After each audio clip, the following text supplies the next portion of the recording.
What's up everybody, Trent Smith here, and in this video we're learning how they make artificial reefs. Right now we are about 15 miles out in the Gulf of Mexico off the Alabama coast.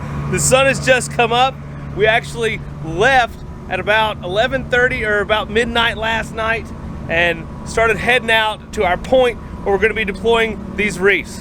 Unfortunately I didn't get a lot of footage and stuff at night because it's hard to film at night. But here's a few clips of what all went on. We had some close calls. Not long after we were underway, we felt the boat shift really hard into reverse. There's a boat in front of us. I just saw it. Look off the other side and see it. Go right up here. A barge unexpectedly drifted out into the channel as we were passing them. Whoa. Holy smokes, that's close. No joke. Dude, that's like close. Yeah. Are you kidding me? I don't know if it swung out in front of us or something. And then an alarm went off from the engine room. Just lost oil pressure on the starboard engine, I'm guessing. And everyone was running down to the engine room, so I figured I'd follow, see what was going on.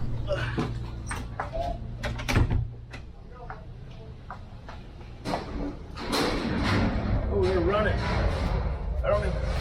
I don't know where I'm going. Where'd they go?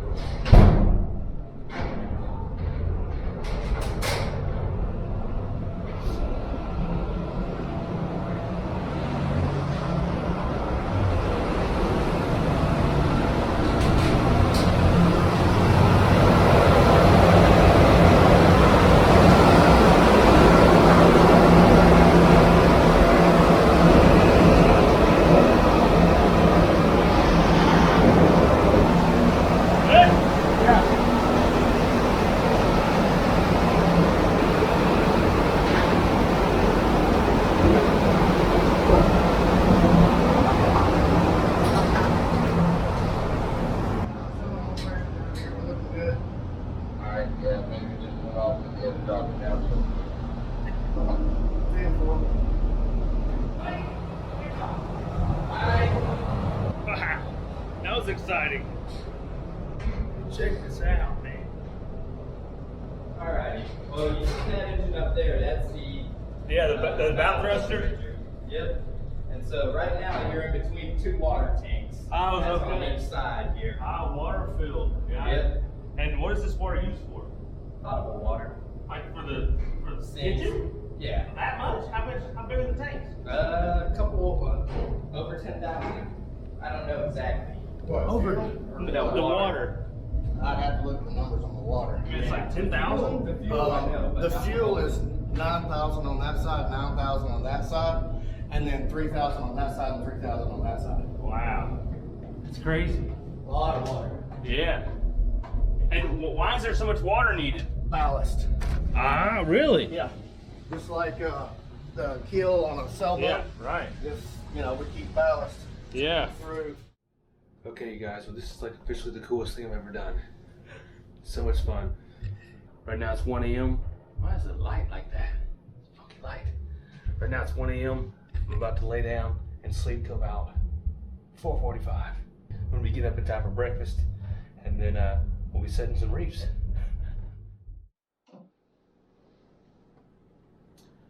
All right, it is 4:39. I've had a few hours of sleep.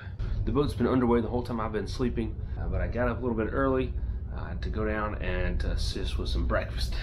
Go breakfast. Oh. All right. I'm trying to be quiet so I don't wake people up, so forgive me if you can't hear me well. Oh, and the boat is definitely rocky. It's definitely rocky out here.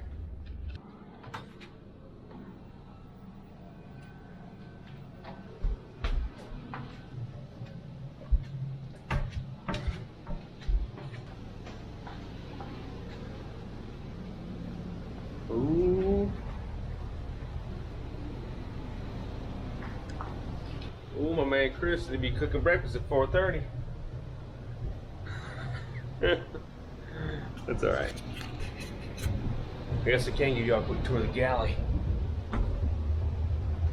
big old stock refrigerator. Big old stove. Nice places to eat.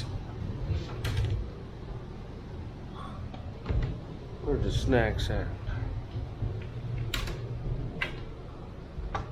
There's the snacks. Tell you what, we'll do power now, see how things are doing. How do you get up there?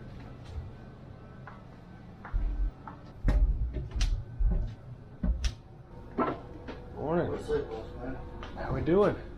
We're doing. Where are we at? Oh, just south of Just south of Alabama. just south of Alabama. And then an hour or so later, the sun started to show itself. A little bit more and more. It was fantastic and beautiful to get to watch the sunrise out here.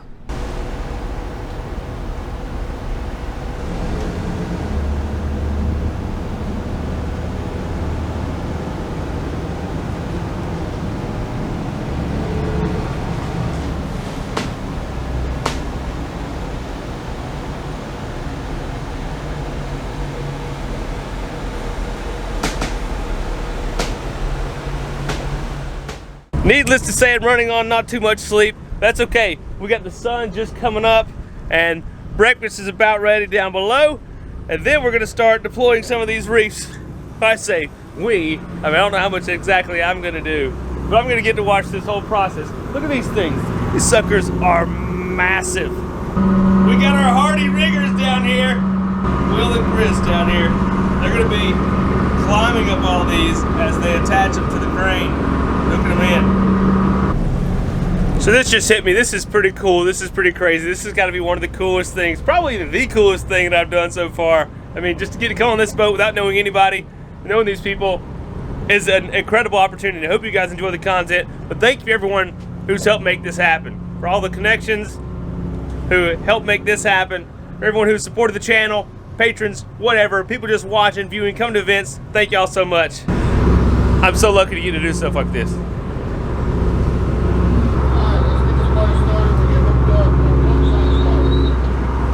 Okay, now I'm ready. This should be the thumbnail right here.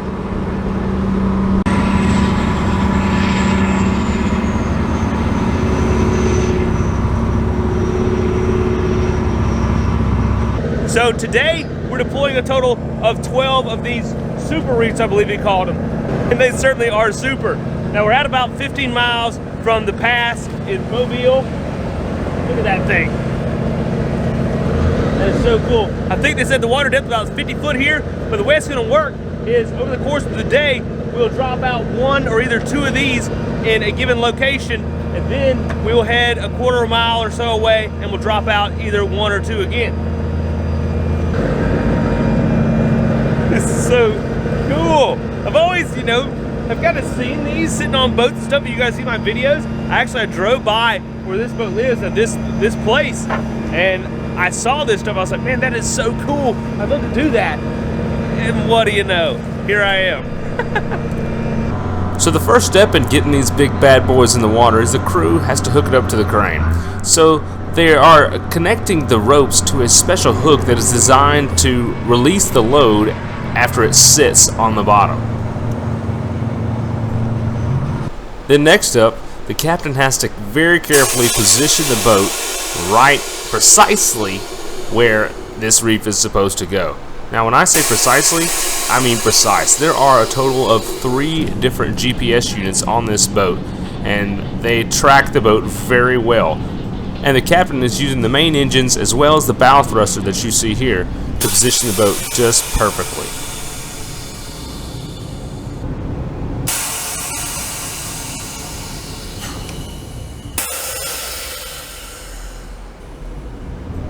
Two of the GPS units are on the boat, and the third one is at the very end of the crane, right above the reef.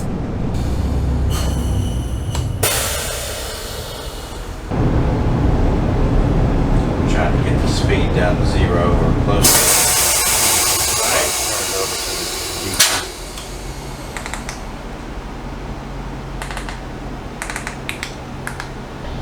your information for announcements that have prior laws being closed. Starboard side. You also 157 is the whole.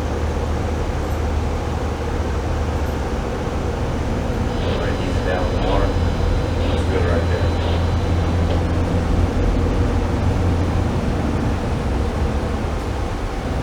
Swim right a little bit. Swing right. Stop, put it down. And boom, she's right where she needs to be. All right, let's go inside this sucker and check it out. Yeah.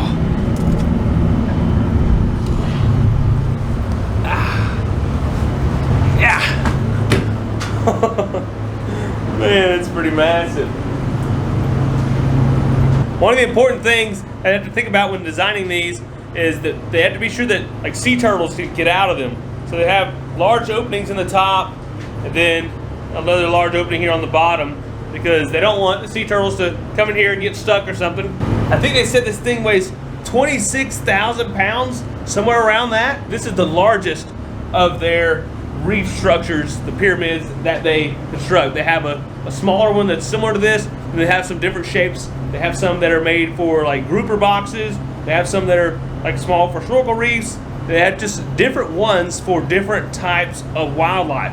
So they can put out all kinds of different reefs that support everything throughout the ecosystem, I think is how they put it.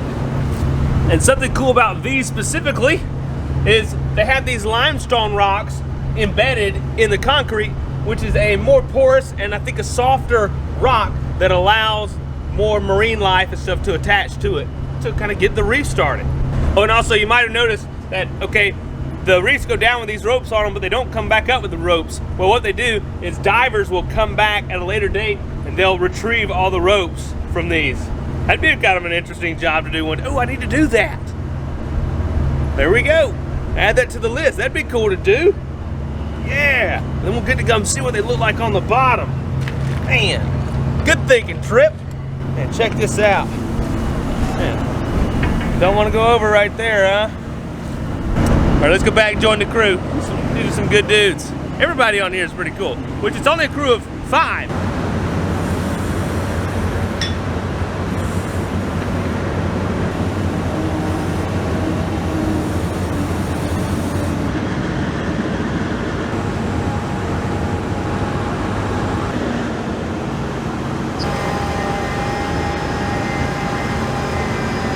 Now, another tricky part of this equation is actually hooking this reef to the crane. Now, you may think it's not so bad, but you know, imagine standing on this pyramid on a boat with this swinging wrecking ball, essentially. This hook assembly and pulley and all weighs about 650 pounds. When you put that on a rocking boat with the wind blowing, you're standing on a little pyramid and trying to hook this rope and wrangle this thing and get this hook going. It's certainly a challenge. But these guys, you can tell that they've done this for quite a while because they made it look pretty easy. One more to go, guys. Oh, yeah.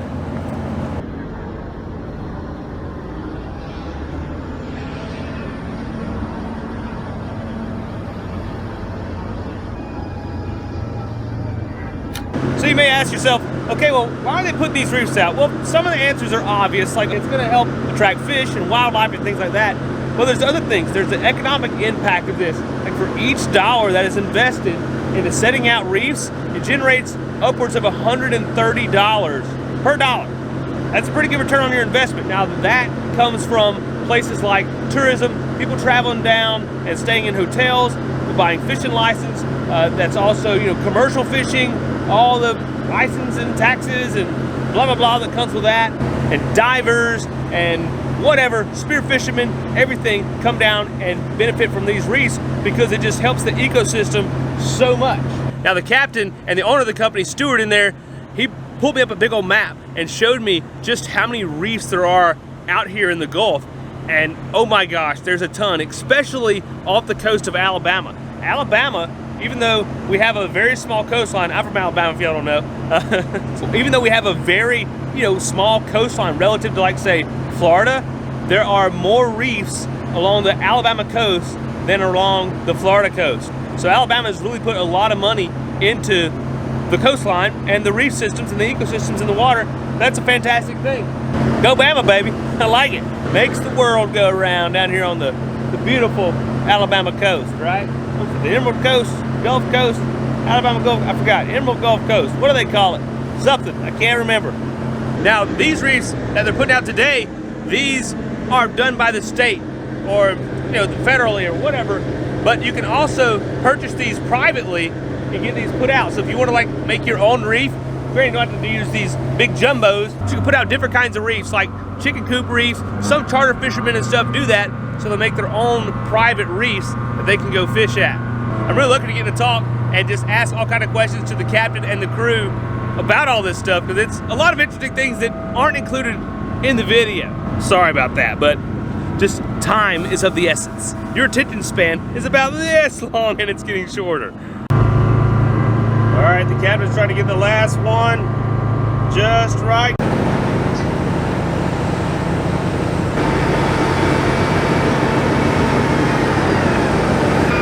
It took just under 2 hours to offload 12 of these reefs. That's pretty quick, especially considering you gotta move from point to point, position for each point, things like that.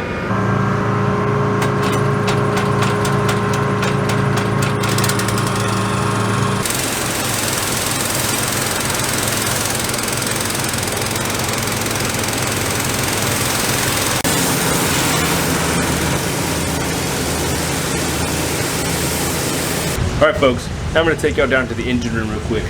Now, it's kind of loud, so I may not do much talking. Oh, look at that.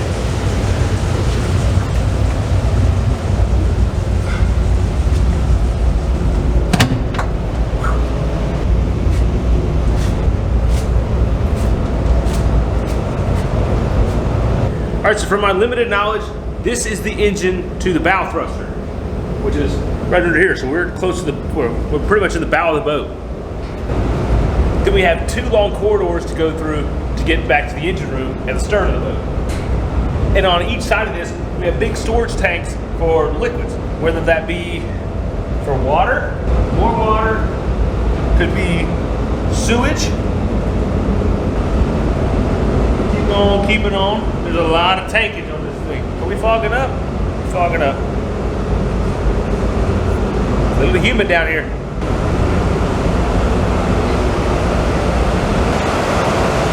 This is the water pump here. Liquid mud.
perspective for you guys, it looks like it just took 2 hours to put those reefs out. When, okay, technically it did, but in reality, this whole process is an 8-day process, right?